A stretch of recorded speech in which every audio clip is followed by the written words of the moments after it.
We good? Okay, sorry about that. We'll get back to it, and probably now Judith has lost her train of thinking. No, oh, no, she's I right purposely did chat too much to keep the thought in the head. So if I can take you to, I think it's paragraph 34, 35 of your evidence in chief. You have that? Yes. Yep. Okay, so that's picking up some of the things you were talking about in terms of the building separations on on the same lot and your recession planes and all those things. Mm. The piece I want to take you to is part F, where you talk about building coverage, and you've got a maximum of 70% in the high density residential zone. Yeah. Given we've got these building separations and the setbacks to allow for sunlight and all those lovely things, is that a feasible number?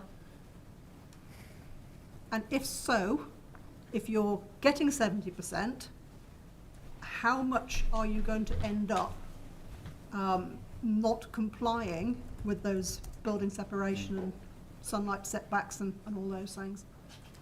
Okay. It partly depends on how comprehensive the development is.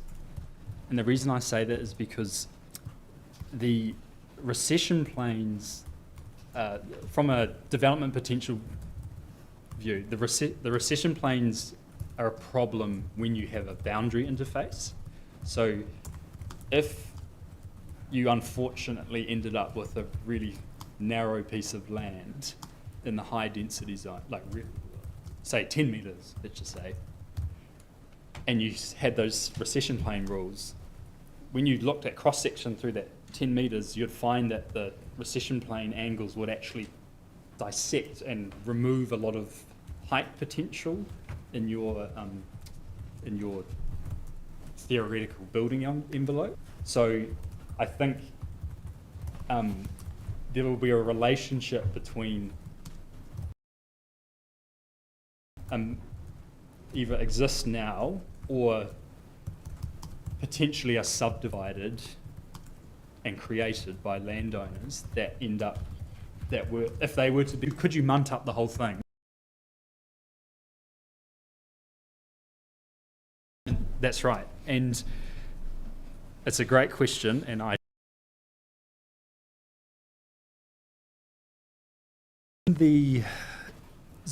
oh gosh, where was I? In the subdivision section of the updated,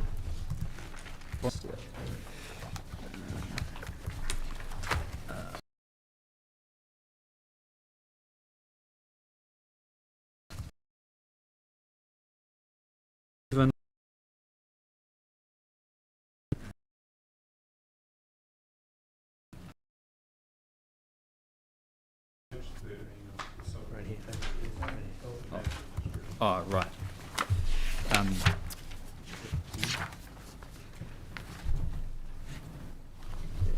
Okay. So 27.7.7.28. If you go down to D, it says that discretion is restricted to the methods proposed for ensuring that building typologies provide for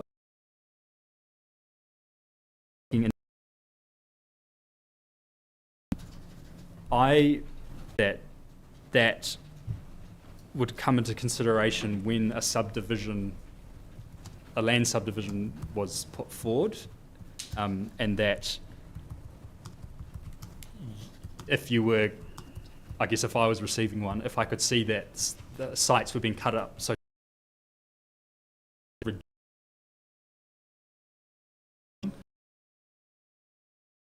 A little there, Mr. Lowe. Maybe something for yourselves and Mr. Brown to consider is, I do have concern around the juxtaposition of these building heights, and it's, you know, the reality of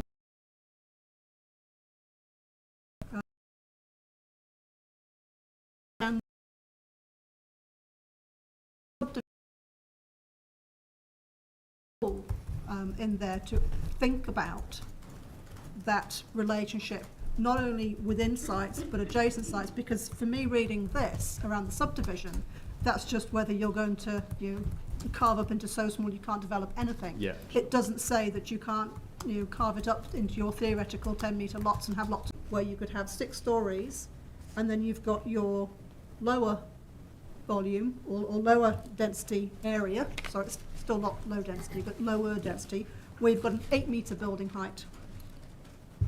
So once again, you just have that really stark change from high to low, and it's just how that's going to be controlled. So maybe that's sort of a bit of homework rather than an actual question.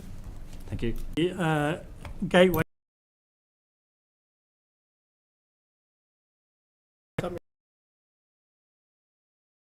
Around all the urban planners in the room, so now's your opportunity to have your say on your considerations around what the gateway is and what it isn't, and where it is located and what values should be associated with it. One thing that has been on my mind of late is there's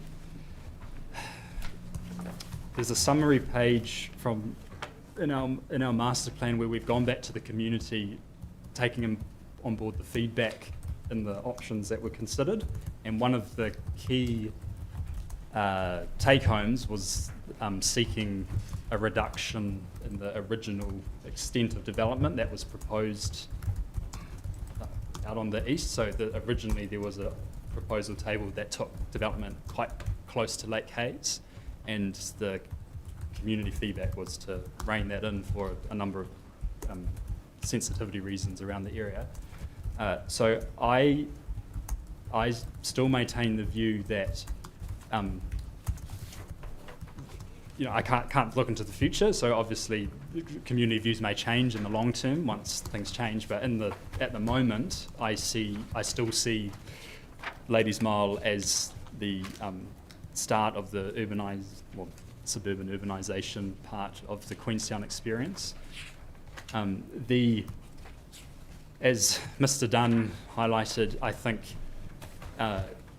whether there's a gateway or not, the state highway corridor, I think, has to function as a best practice design, a multimodal street corridor, and provide the amenity within it that responds to the built form that adjoins it.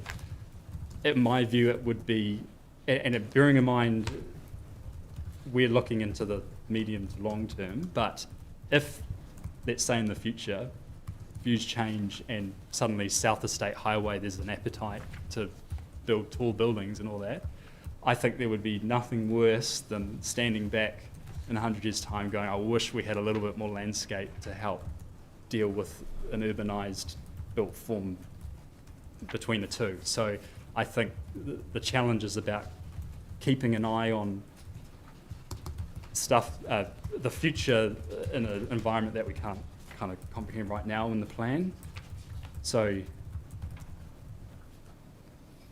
does that answer your question, or I missed it? What we can't manage in the future. Yeah. And I can understand if you can't go there. It's quite speculative. Yeah. That's right. Just one thing I'd note is I appreciate it. It's a bit complicated because there's a bit of yield trading happening all over the site at the moment. But in my opinion, which should have been expressed in the joint witness statement for urban design, is that whilst that setback zone, it's tempting to put low density housing in there like that and fill it up, and yes, you might get, I don't know, 50 whatever dwellings. It's just considering that 50 dwellings can also achieve amount. Again, standing back when you're 100 years forward, to have the grandeur of this landscape experience would you be thankful that your forebearers put in place something like that, or potentially lost it to just low density types? I appreciate it's not entirely sprawl because it's near a township, so it's quite complicated. My understanding is that is not where, that's not the way to address. I think I might just reframe your response to the last one. As you come over the rise into Lake Hayes, it's quite a stark transition from what's a quite rural, unbuilt environment to all of a sudden, for as far as you can see, to the Wakatipu. How would you see softening that, even if we're not calling it a gateway, as you transition into that built environment? I think I would hang my hat on the landscape component as being critical, because my experience with architecture is, while architects can have good intent, it's actually quite difficult to achieve attractive architecture en masse without a very high degree of design guidance. So the things that create pleasant streets and pleasant kind of I'm going to say gateways is the public landscaping component, to incorporate the sense of place characteristics that have come through as important to the community, which are appreciation of views to some of the various different land is important. And I think getting a balance where we're achieving that, but also at the Howards Drive commercial node in particular, being able to compress a little bit and I guess signal a commercial urbanisation of at a nodal point is important. But I think when you step back, overall, having walked, run, scooted, or drove through the Ladies' Mile experience, you should leave that feeling as though it was a lush environment with good landscape amenity, as opposed to like a downtown Queen Street kind of urban edge. No, thanks for that.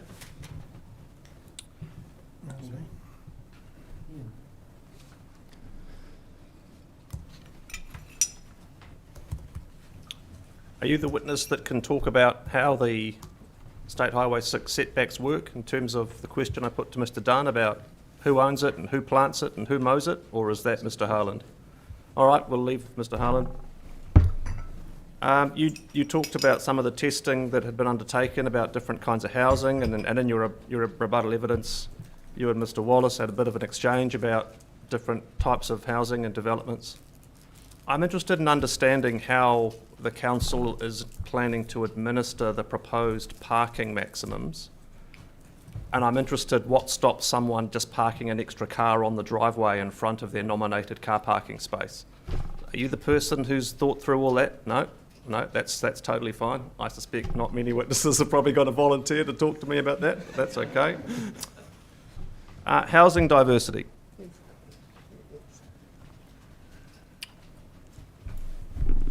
Isn't that already achieved by using a different number of zones, low, medium and high, and prescribing density ranges for each? What's the logic of requiring everybody within a zone that exists as part of a framework that has a whole bunch of mandated differences and telling them they have to then provide diversity within diversity? What's trying to be sought? Well, I guess what's interesting is now that the higher density range. No, I know that. Yeah. But what you referred to in the subdivision provisions makes a lot of sense if there was more like one generic zone and the council wanted to see diversity. But your evidence is in support of a framework that has lots of different precincts and a whole bunch of requirements that mandate different outcomes in them. Yeah. So in the context of the evidence you wrote, what was the diversity you had in mind that needed to be achieved? Yeah. Not just architectural or design. That's not what the provision you took us to was about. Yeah. Well, what I'm visualizing is that when you get to your sub neighborhoods, I guess, imagining once this is starting Yes. to develop, that we're not getting situations where, say, one consolidated landowner had Yes. committed to just, Right. I don't know, say one bedroom student housing, that's a terrible example. Okay. And then the one over here had decided to do 4-story terrace housing Okay, with okay. granny flats downstairs. I understand. So let's go back to that subdivision provision you took us to. Let's try and find that again. I will say this is why the chair's old-fashioned fascination with hard copies works in his favour than page downing Here it is. endlessly on a PDF. Thank you. That was number D. Yeah, thank you, D. I can't find this. Because the provision you took us to, and this is the question I asked you. Oh, you haven't found it yet either. Although I use paper, I can be reasonably quick. I am listening. Good. No. I want you to have the provision. Oh, right. Okay, sure. It's on page 13. 13. But the numbering doesn't. There you go. This was Oh. Yeah, there might be. This was 27.7.28.1D. Okay. Yep. Yep. So the reason I asked you the question about the zone framework is because the provision you took us to specifically says, bracket, taking into account the zoning of the land. What you've talked about is land ownership, which is a completely different thing. And if that's what it needs to be, so it's about making sure each landowner doesn't just do one thing and say someone else will deliver variety. I think that's an important distinction for us to be aware of. And so I just want to be clear, it's not the zone that's the issue, it's the land ownership and what the subdividers plans are. Yeah? Yeah. Yeah, okay, thank you. That's a very helpful clarification for me to understand.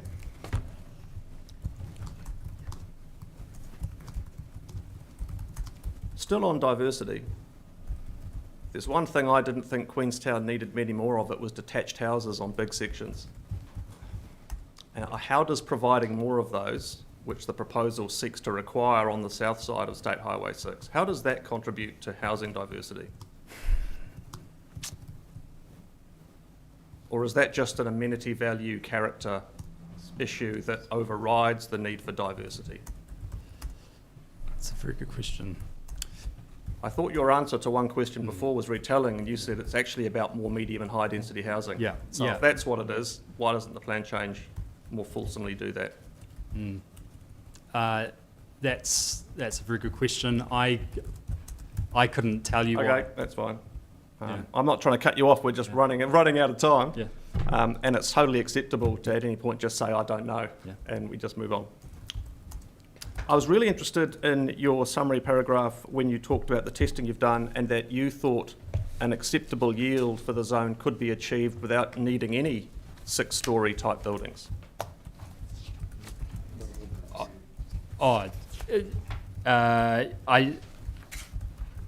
thought I said you could achieve it.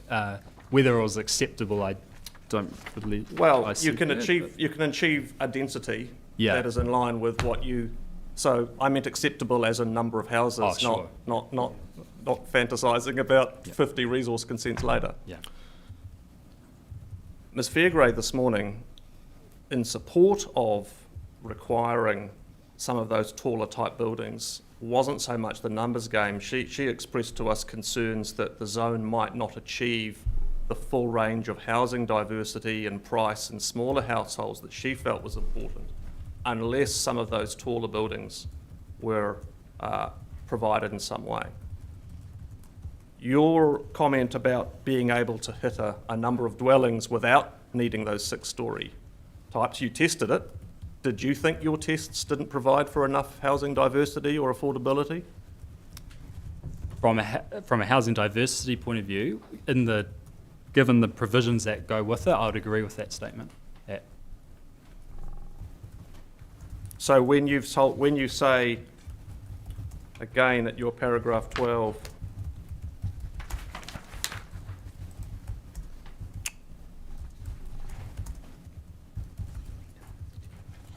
the density can be achieved without needing 6-storey apartments, but that the outcome wouldn't be acceptable. You didn't Yes. say that bit, but maybe Oh, you should have. Oh, sure. Sorry. Because I didn't read your paragraph 12 as you implying that what you tested while hitting the numbers wouldn't be acceptable. Yeah, understood. But again, that you've clarified that, that's fine. Your paragraph 16, you say that State Highway 6 must function as a best practice design street. There's a proverb about the number of hot dinners you've eaten that I could compare to designers that have told me the streets they've designed are best practice, quote unquote. And there's a heck of a lot of difference and contradiction across all of that. Now, of course, you may well be the one that's correct and they may well be incorrect, but what is best practice? What makes it, and where did you get that from? Or is it just your experience as to what makes a great outcome? Yeah. I think the latter has a lot to do with it. Yeah, okay, that's fine, that's fine. I thought there might be some book you could refer me to or something like that. The Healthy Streets Framework. Healthy Streets Framework. UK. UK, oh, no, you sort of had me going there. Is there anything New Zealand-wise that might support where you're going? I'd have to get back to you. No? Okay, that's fine too. Yeah. Just following on from that then, a little bit further on, in paragraph 19, you talked about all the things that could be done to manage lateral friction and other things. Waka Kotahi can do what it wants with its highway, and there's not a thing any of us or the council can do about it.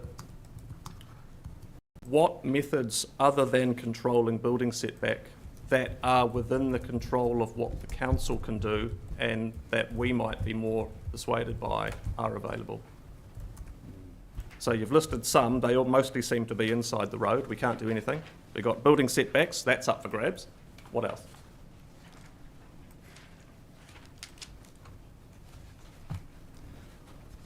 I think that's a real challenge Yep. because the interventions require working with Yep.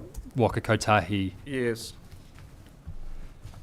Just following on from that, and this might be a point, Council, you want to just think about for your reply or closing or at some point.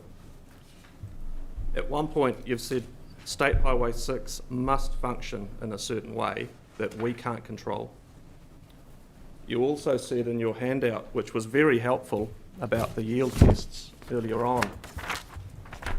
In terms of scenario C, where the schools don't happen, and you said this will not achieve the TPLN objectives. Well, we can't control the schools either. So we've got an unintended risk that there are some fundamental outcomes that the council is saying must be achieved that we can't guarantee. And one consequence of that could be that we recommend that no zoning happens until these fundamental things are sorted out. That might not be what the witnesses intend or the council intends, but the strength of some of the language, and it's not a criticism at all, it's just we see things in a different way to people living in the trees, as it were, trying to get through the detail and the time frame. So I want to give you a chance just reflecting on the importance you've placed on State Highway 6, on the importance of the schools happening. If they don't happen, is there a pathway to an acceptable outcome on this land? Or is it really that simple? No schools and no great highway equals no ladies' mile zoning. What's your view? I would agree with your latter statement. I Okay. think you can't have walkable neighbourhoods Okay. without schools. Okay, well that's really interesting and a really great, frank clarification of your opinion. So what that might mean, not for you, but again for Council and Mr Brown, if we found ourselves persuaded, and there are other witnesses who aren't saying quite the same thing, the nuclear option is we say we don't see a way forward. There are many plans that contain all sorts of triggers, and it might be that there's a way through that's just a bit clearer about what outcomes, such as confirmation of schools and outcomes on roads, and we're already asking questions about whether buses are in the RLTP, that might provide a clearer way of how to deal with this chicken and egg conundrum, which is a tricky one. But that might be something in light of Mr Lowe's position which in fairness to him is considered at length through the various statements of evidence and rebuttal evidence and summary. That currently isn't very clear, but it's not for you, that's just a signal to the council to think about those dots. Other than that, Mr. Lowe, do you have, in the work you do, you talked about candidly the experience you have with developers, and presumably that's residential developers doing various types of projects. Most frequently in this role, and I'm be very clear that I'm talking now about what I hear, not anything I might think as a consultant adventuring across the countryside. But as a hearings commissioner, I've heard a lot of developers and various witnesses tell me that apartments are not affordable because they cost so much per square metre to build. I hear people say 2-storey timber terrace houses are the cheapest form of houses, and then walk-up apartments because you don't need any of those costs. You agreed with Ms Fairgray's sentiment that 6-storey apartments, among other things, help provide smaller houses and more affordable houses than other types. And that isn't quite gelling with what I've just told you I hear almost every other time someone talks about affordable housing. So is there some additional reasoning you can give me about why the 6-storey type apartment would be more affordable units than 3-storey walk-ups or something else? Yes. One of the, I'm aware of that, that perspective as well.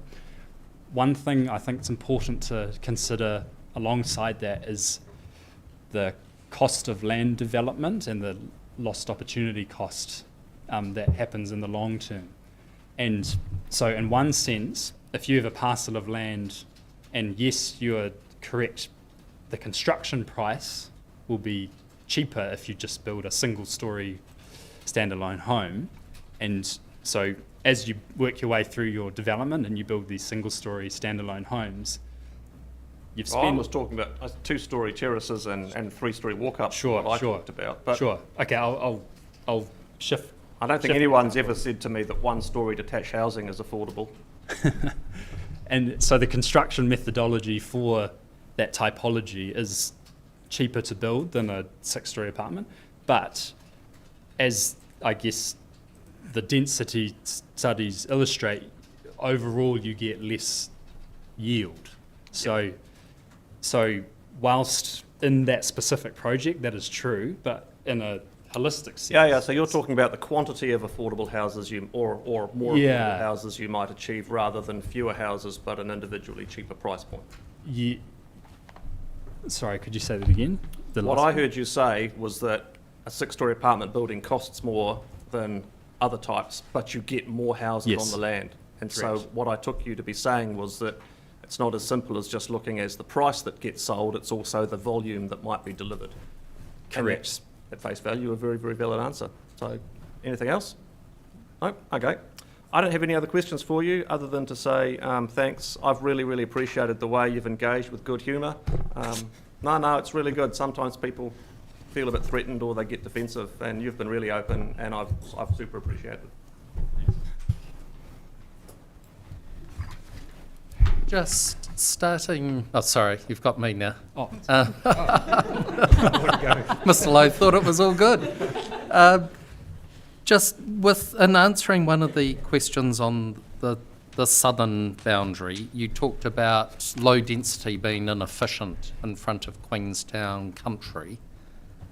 Medium density there, from an urban design perspective, that's a better use than the low density you were talking about? So taking context aside, yes. When we layer in context and noting that we haven't studied the implications of that built form on the experience in that State Highway 6 corridor, I can't, but assuming you could get it to work in that context and enable that gateway and landscape experience that the project is after, I would say yes, but if it starts to compromise, then I think that's the tension. And then just to the south of it, there's sub-area I, What about that? That's currently, from memory, though I might be looking at the wrong plans, low density. This one, yeah. Would you see that as being inefficient there as well?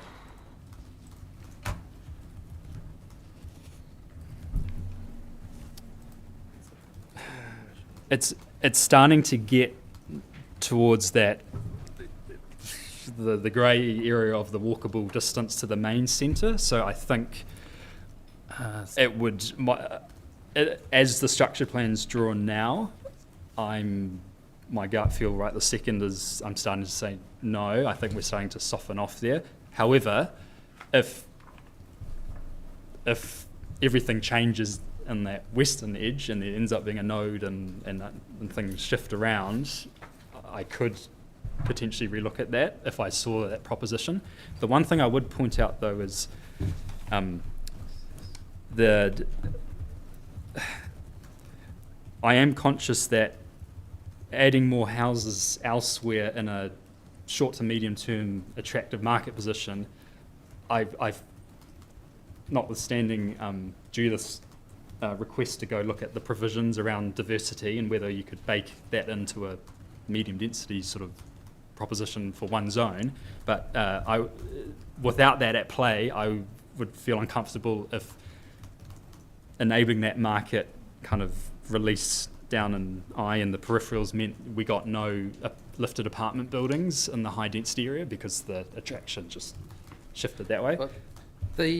My reason for asking that is in your evidence in chief at the same paragraph Judith took you, paragraph 35, you say that the minimum density requirements are needed to ensure that the TPLM is developed to a viable density, and then you say that's approximately 2,013 dwellings. Right. Now, if we're at the lower end of Ms. Fairgray's numbers, Yeah. we're looking at 1,800, which then I read your evidence as that's not a viable density. But maybe that's overcomplicating it. And I'm just wondering that, within that paragraph, you're tying the viable density to support the key neighbourhood amenity and the walkable catchment, minimise opportunity costs. So if we do hit the 1,800, it's a bit like some of the questions with Mr. Munro. Is your evidence that, well, that's not enough, stop, we need to rethink this variation? So could you say that last question again? If we do meet it? If we don't hit, and it's the justification for the minimum density requirements is to get a viable density. Sure. And there's the risk given the market and the change Yeah. in the high density, etc., that we may be at lower levels and under your 2013 Right. number. And I'm just concerned, but I just want to check with you and let Yeah. you clarify. Where do you sit if we're under the 2,000? Yeah. Is that problematic?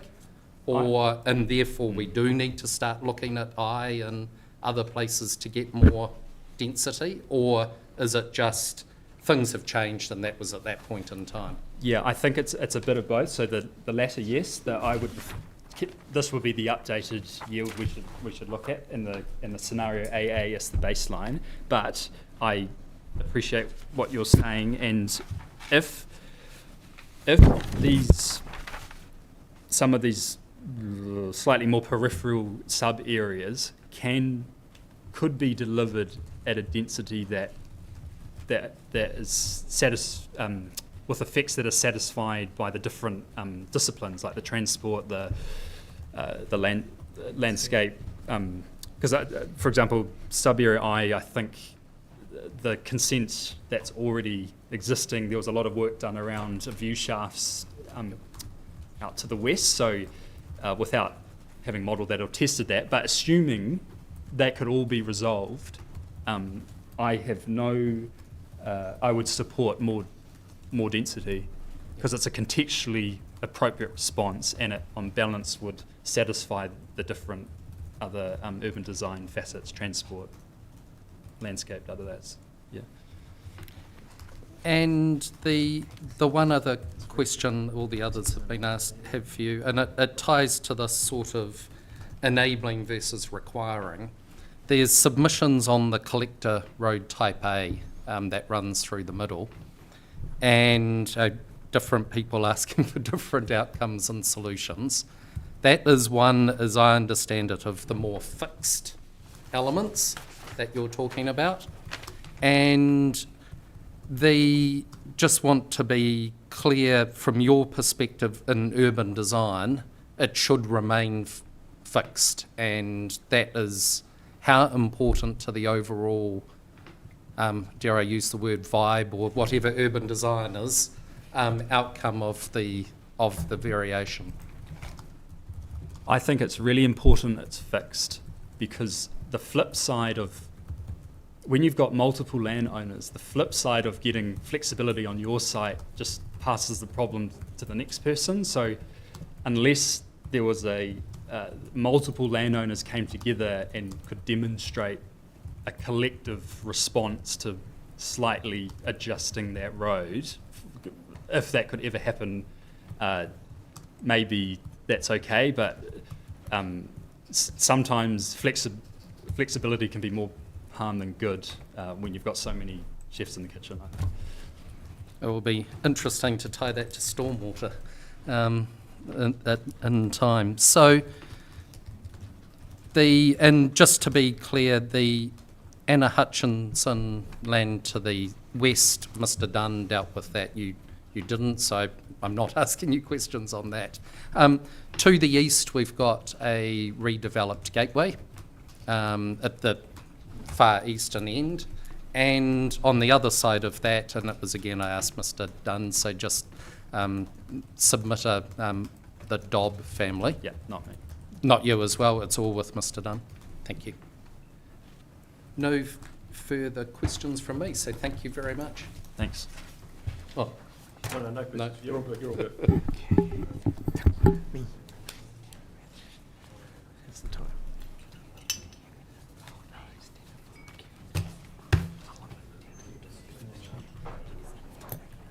what time? Be somewhere by 6 for a conference. I think you have to go. Just wondering whether we start with you or whether, but I think we may as well crack into it, even if we just get a quarter of an hour. And that way we're a little bit ahead. Okay. I'll just do the same as I did to Mr. Lowe and get the right documents.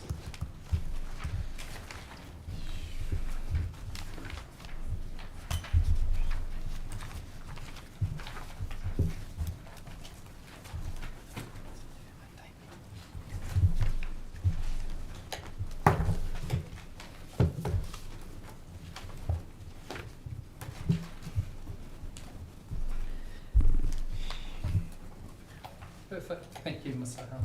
Okay. Right, I'll just start on paragraph 4. Succinct summary of key points of my evidence. The TPLM variation, including the structure plan, was developed in parallel with the TPLM master plan, which included obtaining a comprehensive understanding of the wider context issues and including engagement with iwi, wider community, landowners and other stakeholders such as Waka Kotahi and Ministry of Education.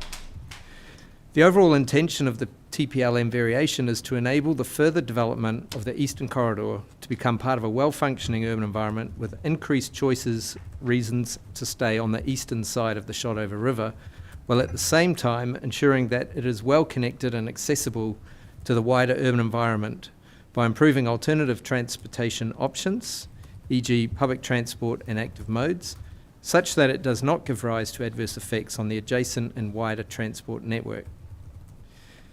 So the latest position on matters remaining in dispute with submitters. Paragraph 6, the rationale for the western boundary. My position on the proposed zoning extent of the structure plan for the western end of the TPLM zoning has not changed. The proposed western boundary is well defined by the cemetery, the toe of Slope Hill, Lower Shotover Road, and can be managed as one integrated catchment. The western extent of the notified TPLM zoning is within 1,200 metres or a 15-minute walk or 5-minute cycle of the central town centre activity hub, which will accommodate many day-to-day needs, including a supermarket, convenience retail, community functions and parks. Furthermore, based on the maximum additional dwelling yield of 2,400 that can be supported by the transport modelling, there is a strong focus of the TPLM variation to achieve a compact urban form focused on the centrally located town centre activity hub, which also provides a central heart for the existing residents south of SH6. In terms of the commercial node at the western end and possible inclusion of the Hutchinson land. Based on the current extent of the variation and population yields, there is no need for a commercial zoning at the western end, as this has potential to undermine the ability of the town centre, as outlined in Natalie Hampson's rebuttal evidence, paragraphs 19C and 22. It is noted that the TPLM variation provides for small-scale non-residential activities as a restricted discretionary activity in the medium-density residential precinct, which provides scope for further local convenience activities. However, should the hearing panel be of a mind to include the Anna Hutchinson Family Trust land, then this additional population could justify a small local convenience centre near the Stalker Road intersection and Western Transit stops, with a maximum gross area of 2,000 metres squared. Similarly, if the hearing panel was minded to include the Anna Hutchinson Family Trust land, then consideration should be given to limiting the extension of residential to the northern elevated terrace of the Hutchinson land, which is generally within an 800 metre flat walk of the bus stops with a medium density precinct, to ensure mode shift and transport implications are appropriately managed. Through further consideration of the western boundary, I believe that a beneficial amendment to the notified variation would be to allow a 13 metre maximum height between Stalker Road and the south side of the Collector Road Type A. This would create more flexible options for different housing typologies and localised density within close proximity of proposed bus stops, but would not change the density requirements of 40 to 48 residential units per hectare, as per Rule 49.516, and the overall yield. The location of a small node, a signalised intersection at Stalker Road, including how the lower Shotover Road may connect, the final location of bus stops and the location of open space are all intertwined components to the local placemaking at the western end. 3 initial concepts have been included in my reply to questions dated 24th of November 23, but these would require further investigation, including inputs from transport specialists. Key factors to include A, ensure legible links of the active travel network, including connections to Spence Road, being the easiest gradient and direct route to the old Shotover Bridge, are achieved. B, changes to local road type E to accommodate the northern extension of Stalker Road to a collector road, while still maintaining views to Slope Hill and the Remarkables. And C, how Lower Shotover Road connects to the signalised intersection at Stalker Road. If I just can add, when the master plan or the structure plan was developed, the talk of a signalised intersection at Stalker Road, although it was in our pipe dream, was never really on the table. And we had always had to work around the existing, I guess, roundabout. But it's quite pleasing to see there's a lot of movement towards signalisation. So moving on to, these are responses to hearing panel minute pre-hearing questions. And in terms of question number 37, paragraph 1. Mr. Dunn has primarily addressed this question in his summary, and in addition to Mr. Dunn's comments, I add the following matters. The gateway experience through the Ladies Mile corridor is captured on pages 51 to 53 of the TPLM master plan document, which then leads to the Frankton area, which is identified as the Metropolitan Centre in the Queenstown Spatial Plan and is developed in more detail as part of the Te Kirikiri Frankton Master Plan. Sections 4.4 and 4.7 to 4.8 in particular. If you refer to image 1 below, taken from page 42 of the Frankton Master Plan, this reflects the intensive metropolitan centre context that is proposed in that location. In terms of question 39 from the panel's minutes, which is about the speed limit, etc., along the highway. As above, Mr. Dunn has primarily addressed this question, but I add the following comments. In the Urban Design Transport Joint Witness Statement dated 24th of November, it was agreed that the design guidance should be developed to achieve a consistent landscape treatment between public and private realms along the SH6 corridor, as both are likely to contribute to the gateway arrival experience. It was also agreed that district plan provisions, e.g. a build-to line and access and activation provisions and/or design guides need to be considered to ensure development positively addresses the SH6 corridor. And in my opinion, further design guidance is very important due to the fragmented land ownership, particularly on the north side, and the need to ensure a consistency of landscape treatment and built form response along the corridor.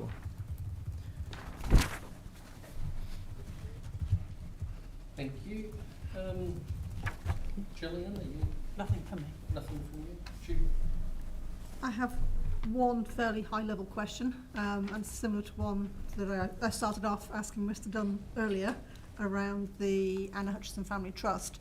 I would just like to understand in a fairly simple yes/no, given the economist discussion around it potentially being suitable for residential development in future, if it is, could you support it or not, and why? In the future, I could support it. I think it would be a huge waste to see that land subdivided into lifestyle blocks or some sort of very low density form. So at some point, I think it will be appropriate for that to be considered. Yeah. But just not yet, because it's not really been sort of thought through and planned enough, or?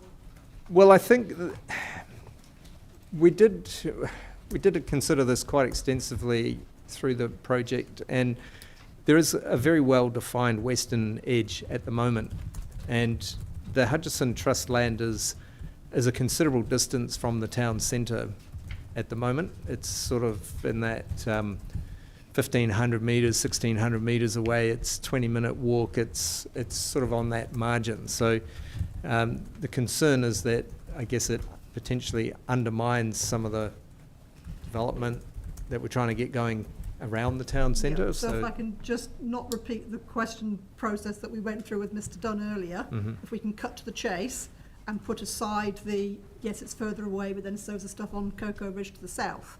You know, I'm trying to understand whether from an urban design perspective, in your opinion, whether it is feasible for development, and your view is yes, but I'm trying to understand why you're saying not now. Yeah, well, I think it's like you don't always have to open the door for everything. Planning and urban design is about an evolution of places, and I feel that there is quite a well-defined stopping point at the moment, and that has been driven by a number of constraints. It's not really directly contiguous to what we're proposing to urbanise. You've got the cemetery that does separate it from the rest, and we've had this transport, I guess, limitation in terms of that 2,400, and there's some question whether that 2,400 may be a fanciful number rather than an actual number. So those are all numbers that, all factors, I guess, that have come into that. So I do feel that one day that land, and if you look in the broader context, it's 800-metre walk to a potential frequent bus service. that there is some scope for that, but I just not 100% sure that it should be released right now. So just picking up on your comment there around, you think it would be a bit of a waste for it to be developed into large lot rural resi. Mhm. If it's not rezoned now and the zoning that it currently has allows for that large lot rural resi, is there a risk that it would be an opportunity lost? Yes, If developed. it is a risk. Yeah, okay. Thank you. That's all I had.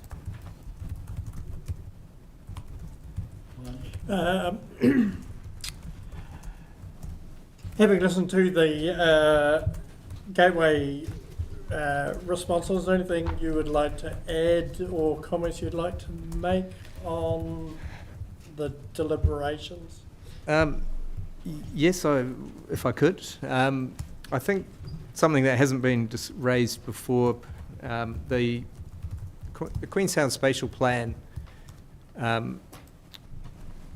did identify at a high level potential future urban around, and it picks up the Threepwood land and Alec Robbins Road.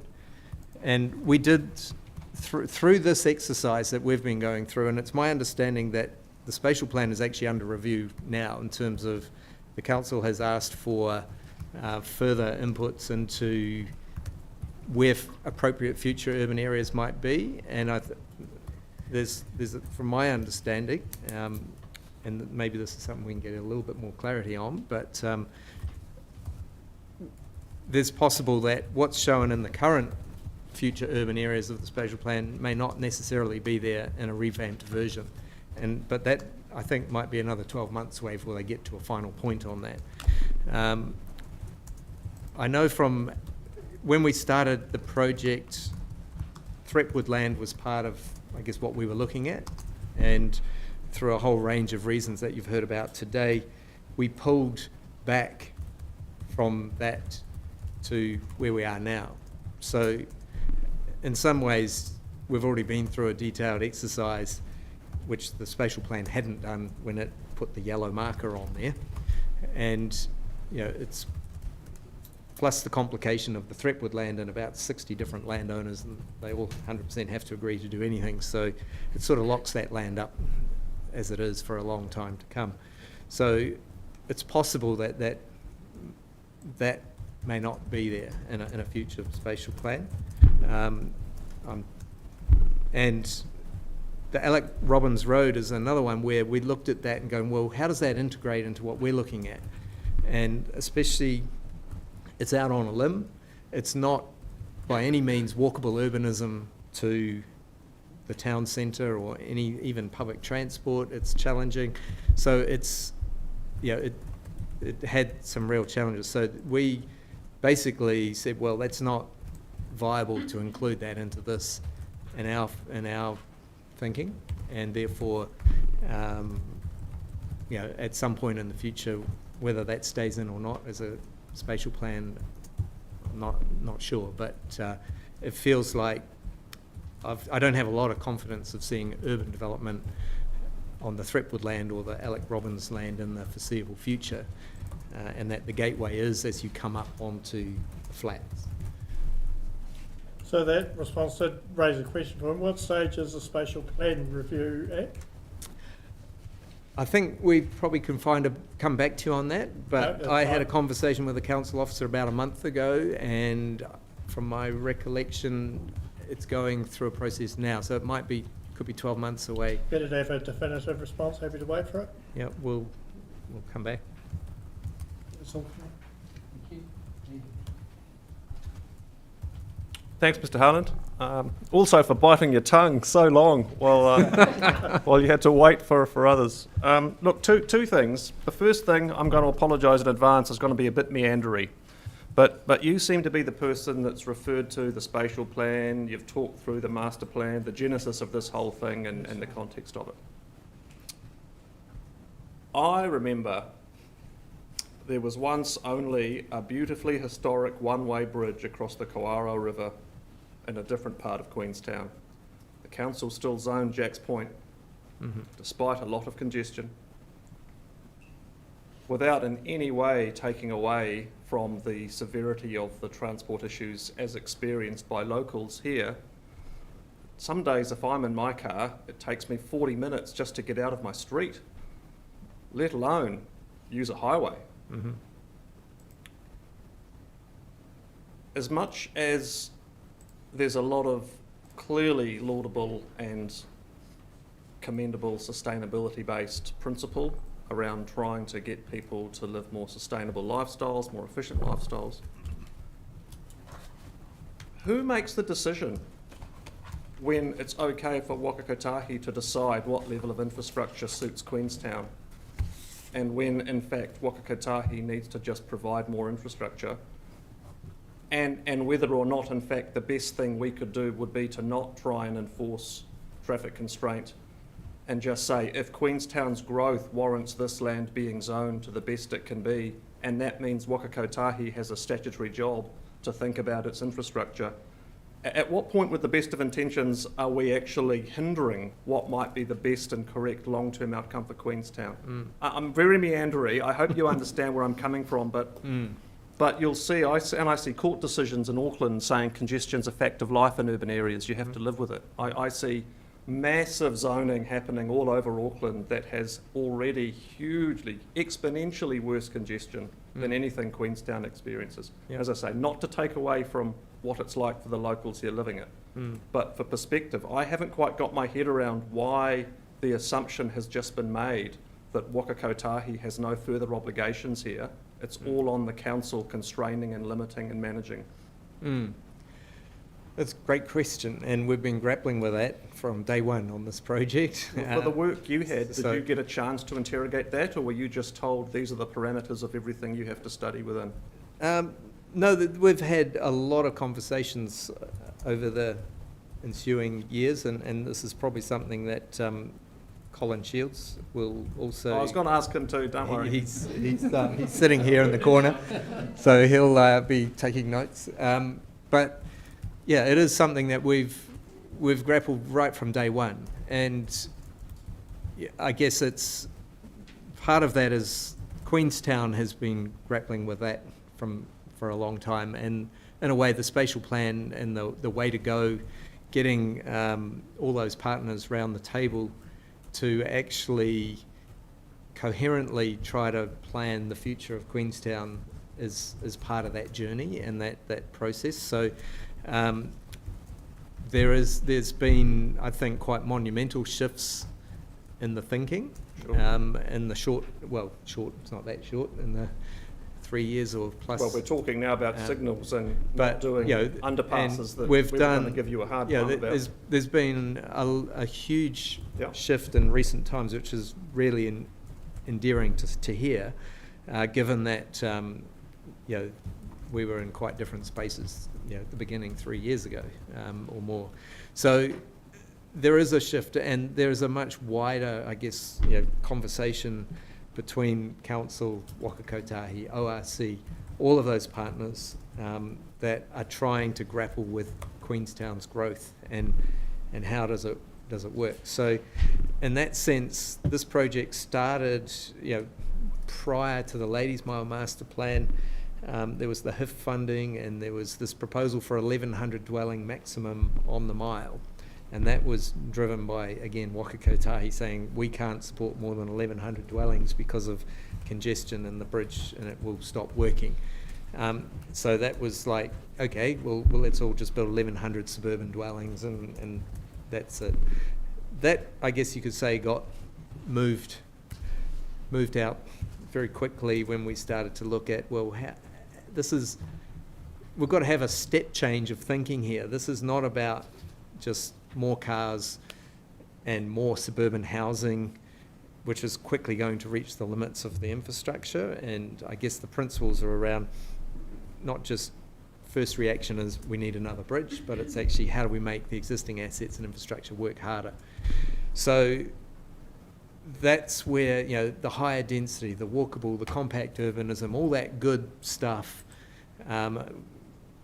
is all part of that mix to make those current assets work harder, get a lot more people there, and which obviously relies on alternate transport, mode share, shift to a lot of bus, other things, getting the high schools and the town centre, all these things all contribute to getting more oomph out of your existing infrastructure. So at some point though, and it's I guess beyond what we're looking at, it'll be what next?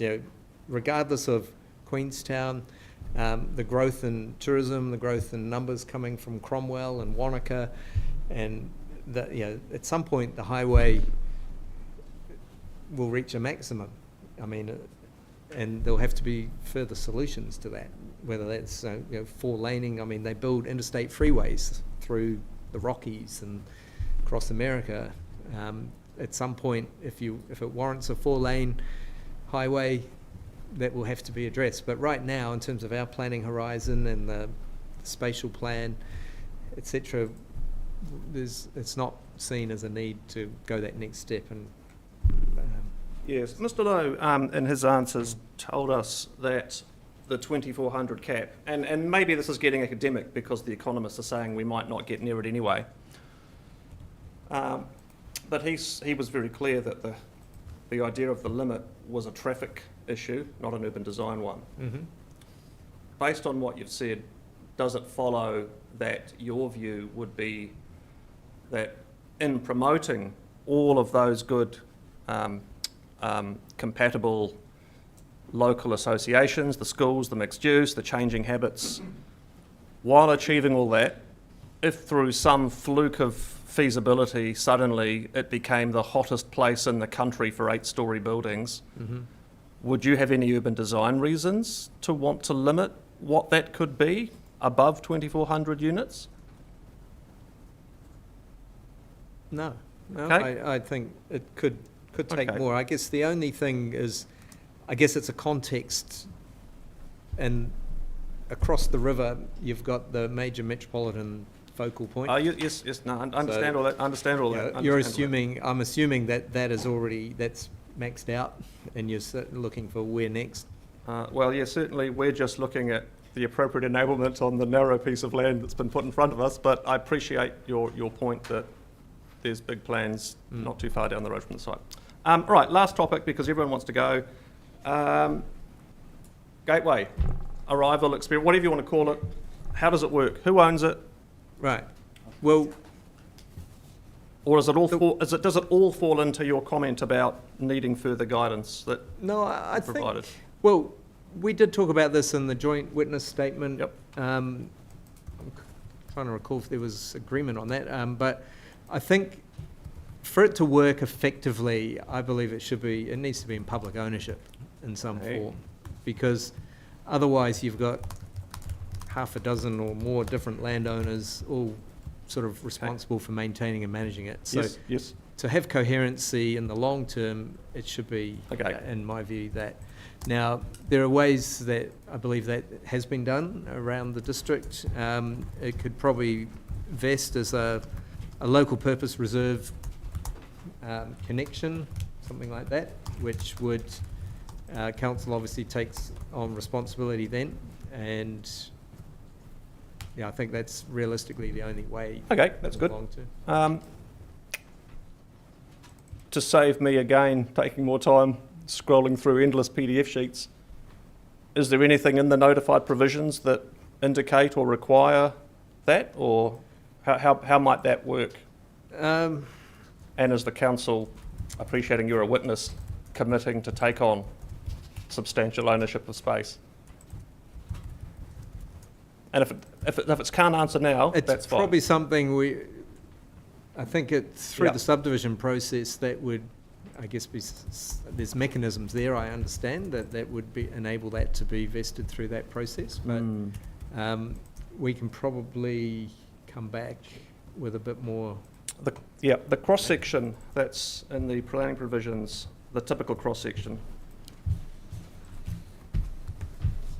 and it relates to a question the chair put to, I think it was Mr. Dunn, about development fronting onto it or backing onto it or in between. And the cross-section, which I've gone right past in my, here we go.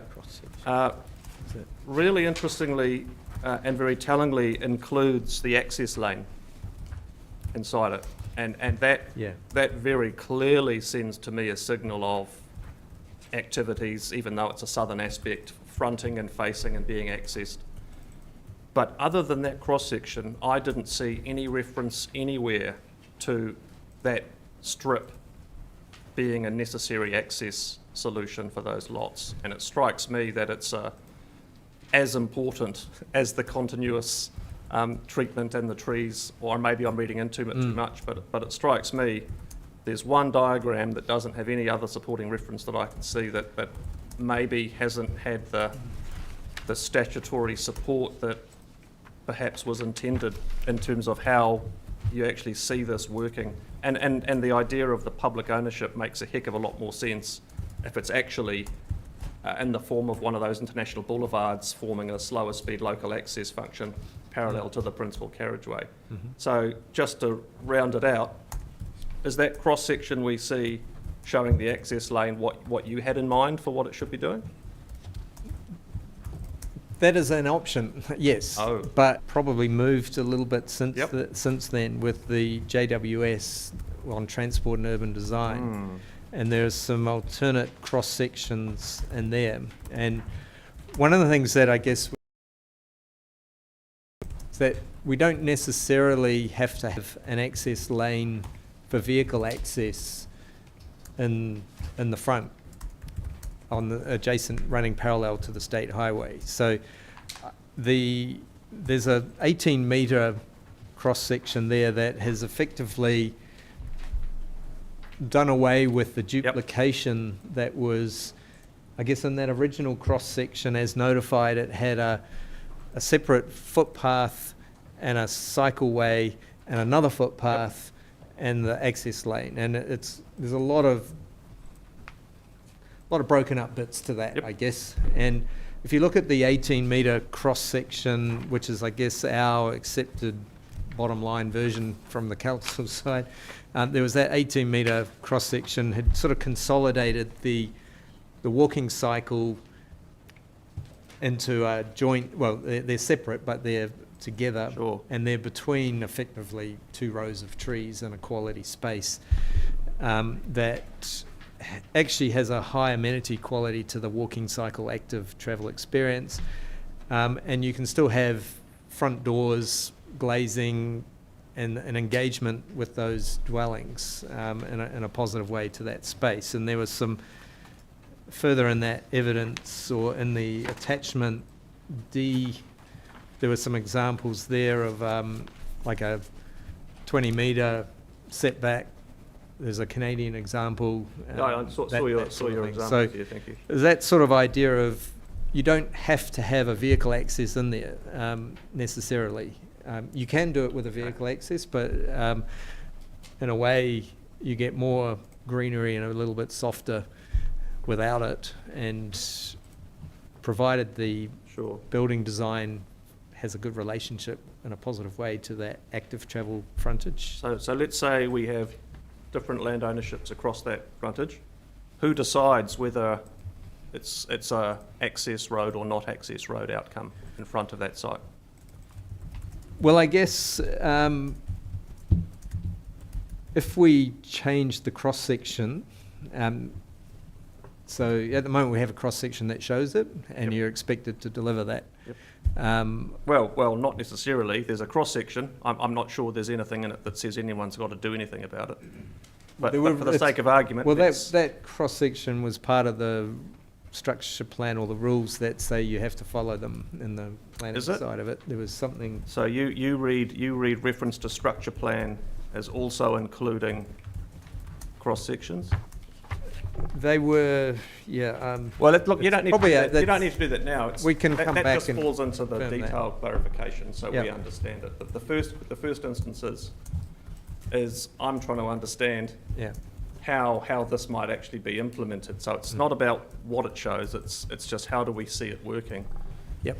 And the question is, you've got a series of different landowners. Some might like the idea of an access road on public land that saves them having to use their own land for access. and others might not want it, and who decides?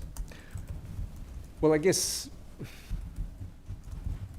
the idea of the lesser, like our 18-metre option has come about as a result of the JWS process and the submitters who are pushing to narrow up the corridor.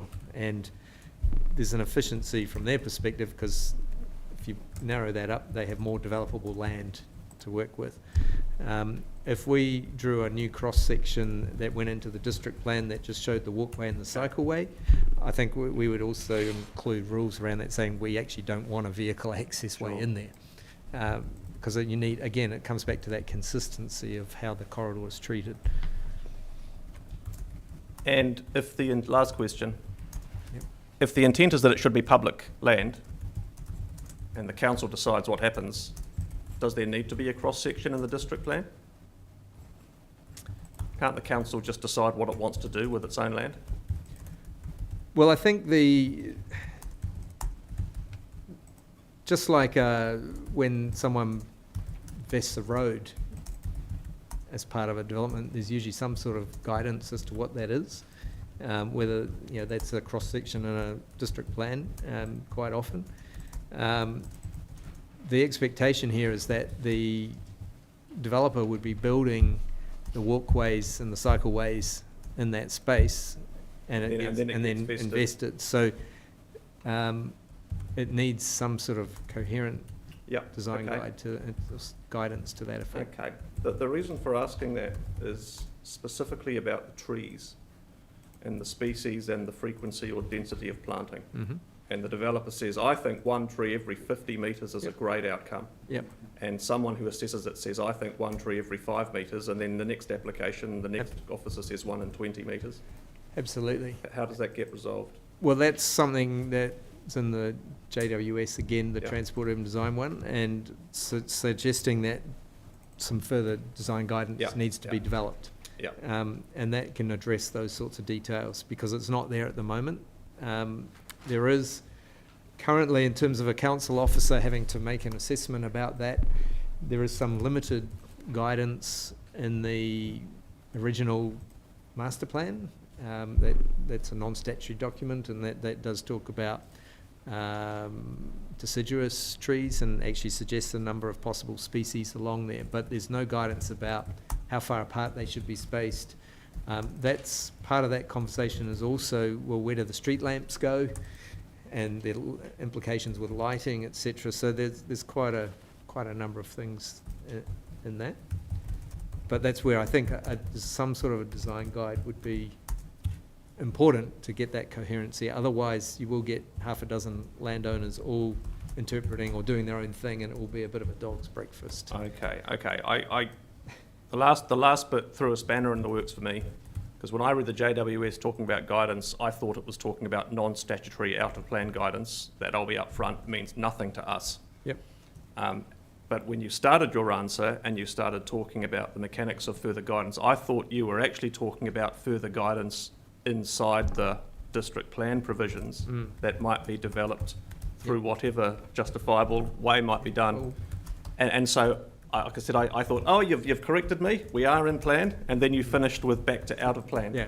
So I just want to be clear, and it might be more for Mr Brown and Council, we can't do anything with a potential future document that we're not involved in. It stands on its own 2 feet or not. So Look, maybe it's just a clean up.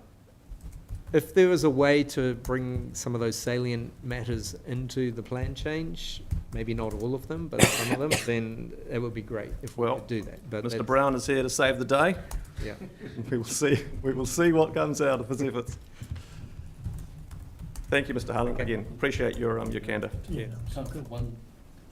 Oh. Got- Probably got 15 minutes. The matters have been well canvassed. The one I want to touch on is going back to the Hutchinson land again, and just one bit that hasn't been explored, though you've been very clear on your position on it, is the western boundary. Mm-hmm. And if it would be a huge waste not to develop the Hutchinson land, then is that western boundary for Ladies Mile just purely a point in time? that actually it's not per se a boundary at all, it's just the edge of the current variation. And that really it should move at some stage to avoid that huge waste. I think all planning documents are a point in time, aren't they? And it is a point in time, as I've described, in terms of why it's I feel, a logical extent. Some plans use future urban zoning to protect land from, inefficient development in the short, medium term. It's not a technique that council QLDC use. So it is running, there is a risk that could be subdivided into lower density as per current zoning. I'm not sure how many dwellings that would yield. I think it's sort of order of 20 or something, I'm not sure. But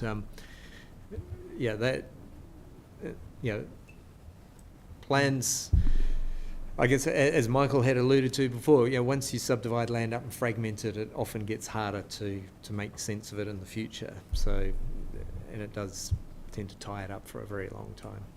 And with that, I think it's Wakatipu Basin type zone, that extends further than just the Anna Hutchinson land?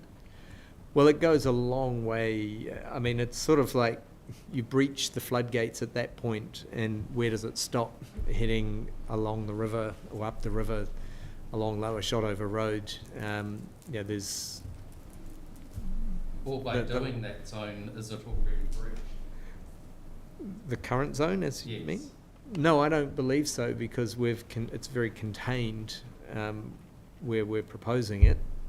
There is a geographical rationale for that, and the cemetery as well is not going anywhere, and so there is a fairly well-defined edge. I've been involved in many experiences where someone draws a line down the middle of a road and says that's the urban boundary, and then within 20 years it's breached. And I think that the risk is, where does it stop going north? If you breach and go round the corner a bit, it keeps going, but it's very disconnected from the compact walkable urbanism. We've covered that. So just the last point on that is, and setting scope aside, there's the whole scope issue. Mm-hmm. But if you were doing this variation now, and you're before us today, and you consider it would be a huge waste to have this parcel of land not developed or developed at the low density, would you include it and then just say, just so happens there's now a defendable boundary here? Like if you were here today, setting aside all the other facts, it's all hypothetical because it hasn't happened. Yeah. But would you have it in and avoid the huge loss, or would you take the huge loss on the chin? I think there's a distinction to be made between the upper and lower terrace of that site. There's quite a big difference. The upper terrace is flat and accessible into the Ladies' Mile area. The lower terrace is quite separated and a lot further away again. So I think that's a distinction that probably needs to be teased out. So in that sense, the upper terrace to me does have some genuine potential, but it also raises questions about, well, what about if you bring that in, then the north side of Lower Shotover Road immediately opposite it? Because if you're then trying to create a new defendable boundary, where does that start? Because if you look at, you coming in from the rural area, and suddenly it's urban on the right-hand side, but it's not urban on the left. Then you come around the corner, and then you're in a bit further, and then you get to the cemetery, and then you're into the Ladies' Mile bit. So trying to define a new urban entry point, does that need to include some of that northern side? Now, I know it starts to rise up on the northern side reasonably quickly, but is there a depth of development there that should be included as well? to give you a very clear entry point into this next phase. And that's not to say 50 years into the future that, hey, when Queenstown's running out of land, where do they go next? Well, maybe further up that lower Shotover Road is another high-density transit village at some point in the long term, but that's beyond our horizon. So, yeah. Thank you very much. I'm just conscious of time as well. But thank you, everyone. I didn't stick to time, so we've gone 35 minutes over time. So thank you all for your patience, and we'll be back tomorrow morning, 9:30. So see you all tomorrow morning. Thank you very much. Cheers. Sorry. Yeah. That's all good.